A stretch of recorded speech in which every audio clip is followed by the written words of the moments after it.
É um toque de poder. É um toque que comunica-nos a vida e vida em abundância. Em sua santa palavra nós encontramos a afirmativa do Senhor Jesus, que disse: eu vim para que todos tenham vida e vida com amargura? Não. Eu vim para que todos tenham uma vida miserável? Não. Eu vim para que todos tenham uma vida de queixumes? Não. Eu vim para que todos tenham vida e vida com abundância. As propostas de Deus são propostas amorosas. As propostas de Deus são propostas divinas. As propostas de Deus são propostas nobres. Mas em todas elas há uma condicional. Se alguém tem sede, então venha a mim e beba, diz o Senhor.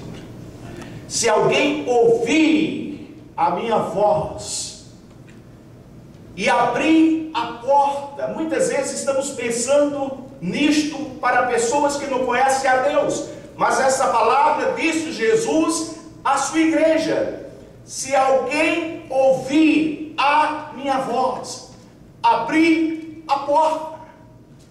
O trabalho dele é um trabalho contínuo, eis que estou à porta e bato. Mas se alguém ouvir a minha voz e abrir a porta, eu entrarei com ele, serei e ele comigo.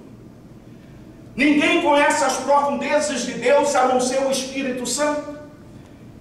E esse Espírito que prescruta as profundezas do insondável é o único habilitado, capacitado da parte do Senhor para nulas revelar em nosso espírito. E para tanto nós não podemos estar desconectados de Deus. Para tanto nós não podemos estar desconectados da sintonia com o Espírito Santo. Para tanto nós não podemos estar desconectados ao tempo de Deus. Não podemos estar desconectados que existe uma condicional.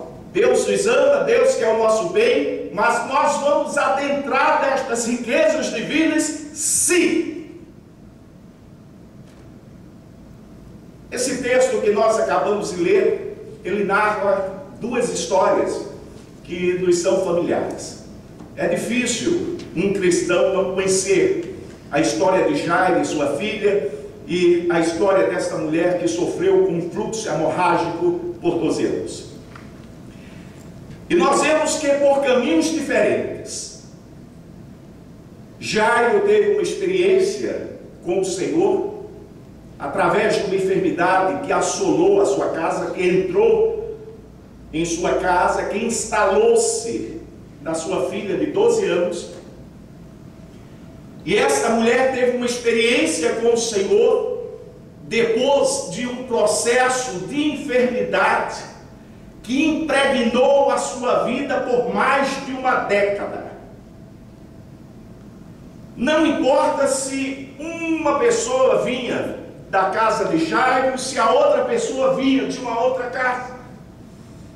Deus é um Deus grande, Deus é um Deus que quer se revelar a todos. Deus é um Deus que ama verdadeiramente e que tem prazer em fazer o bem. Essa história, ela pode ser resumida em duas mulheres que foram tocadas ou que tocaram em Jesus.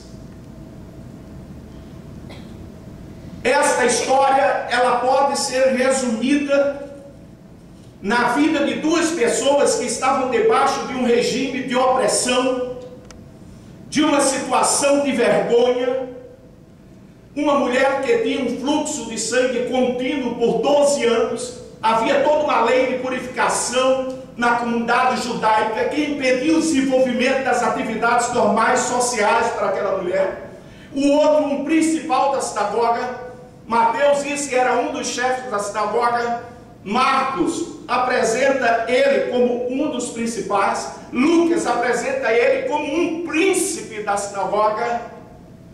E ali estava aquele homem, numa situação em que nada podia fazer, apesar do seu status social, apesar do seu status religioso, mas nada podia fazer pela sua filha moribunda de 12 anos. Mas essa história de opressão, essa história de vergonha, essa história de tristeza cedeu lugar a um toque miraculoso da pessoa de Jesus, que removeu uma carga excessiva sobre aquela mulher e a casa de Jairo. Louvado seja o nome do Senhor.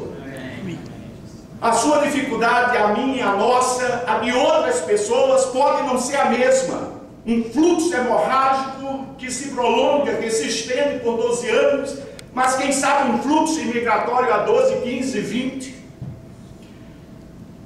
A nossa história pode não se assemelhar a uma história semelhante àquela que havia se instalado na casa de Jairo, mas quem sabe há uma outra história de morte espiritual, quem sabe há uma outra história de morte religiosa, porque não é o fato de adentrarmos aos umbrais da casa de Deus que nos conecta a Deus, mas só podemos verdadeiramente estarmos conectados com Ele a partir da nossa comunhão em Cristo Jesus, da nossa vida em obediência, da nossa caminhada com Ele. E muitas vezes nós estamos mortos em nossa religiosidade e não percebemos, pensamos que estamos vivos. Não importa qual a dimensão da nossa problemática existencial, o que importa é que aquele mesmo Deus que se apiedou daquela mulher, aquele mesmo Deus que se apiedou daquela garota, é o mesmo Deus que está aqui no nosso meio desta noite. É o mesmo Deus que diz que onde se reunirem 2 ou 3 em seu nome, Ele se faz presente aonde? No meio deles. Louvado seja o nome do Senhor.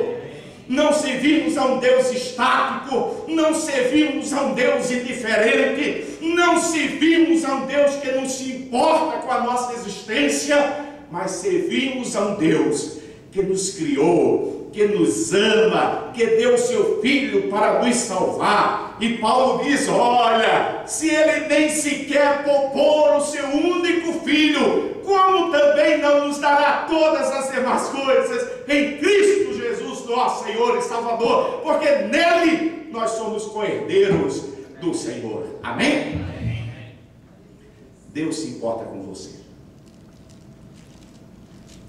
A vaca pode dar as costas quando você diz que há uma ratoeira na casa. A galinha pode dar as costas. O porco pode dar as costas. Mas Deus olha para você nesta noite e pergunta: que queres que eu te faça? Ele não mudou. Você sabia disso? Ele não mudou. Ele não mudou. Deus é amor. É justiça também. Mas a sua premissa é o amor. Porque Deus amou o mundo de tal maneira que deu o seu Filho unigênito. Deus tem um propósito na sua vida. Você pode escorregar da sua caminhada, você pode até quebrar o rosto no chão, mas Deus está lá ávido em restaurar a sua vida. Você pode até desistir de Deus, mas Deus não desiste de você. Isso não é chavão. Leia a Bíblia. Nos 31.160 versículos aproximadamente, você não vai ver em momento nenhum Deus negando o seu amor para com você.